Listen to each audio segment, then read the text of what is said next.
खुरासान की सर्द रात थी। आसमान पर चांद जम सा गया था और सुनहरी महल के अंदर इब्राहिम इब्ने अधम, एक जवान ताकतवर शोक शहजादा, अपनी नर्मो-रैस कुर्सी पर लेटे हुए दुनिया की सारी नेमतों के बीच भी बेचैन था।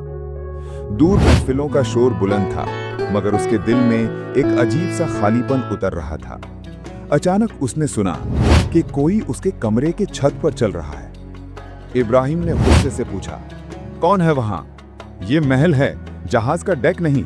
नौकर भाग कर आते हैं, छत पर दौड़ते हैं, मगर कोई नहीं। इब्राहिम उठकर कलम को पकड़ता है, तलवार की तरफ बढ़ता है, मगर इस दफा उस आवाज के साथ एक आवाज भी सुनाई देती है। एक पुरस्कार मलाई जैसी साफ आवाज आती है, ए इब्राहिम, क्या तुम इसका जवाब दोगे? इब्राहिम ने पूछा, क्या चाहिए तुम्हें? आवाज आई, मैं इस महल में पनाह ढूंढ रहा था। इब्राहिम ने कहा, महल में? ये तो राजाओं का घर है, तुम यहाँ क्या खोज रहे हो? आवाज आई, मैं अपना ऊंट ढूंढ रहा हूं। इब्राहिम ने गुस्से से कहा, ऊंट? ऊंट महल की छत पर?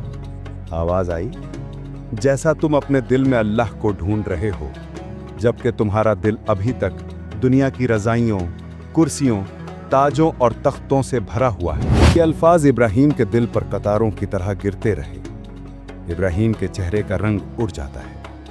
वो डरा हुआ नहीं, हकीकत से लाजवाब था। उस रात इब्राहिम ने समझ लिया कि जिस दिल में दुनिया की गर्म हवा भरी हो, वहां अल्लाह की सकून की बारिश नहीं उतरती।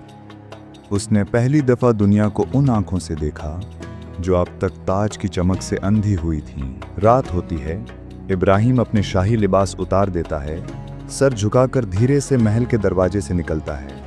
नौकर पुकारते हैं, जनाब, आप कहाँ जा रहे हैं? इब्राहिम सिर्फ इतना कहता है, मेरे दिल को उसका मालिक बुला रहा है। वो चला गया, ताज को धूल पर फेंका और दुनिया से ज्यादा अल्लाह का मुसाफिर बन गया। जंगल को, नदी, रात का अंधेरा, खुली जमीन। इब्राहिम चल रहा है, रो रहा है, मुस्कुरा रहा है और दिल से दुआएं निकल रही हैं। इब्राहिम ने कहा, या अल्लाह, मुझे अपना बंदा बना ले। वो राह जहां बादशाह चल नहीं सकते, मगर वली चल सकते हैं। इब्राहिम उसके मुसाफिर बन गए।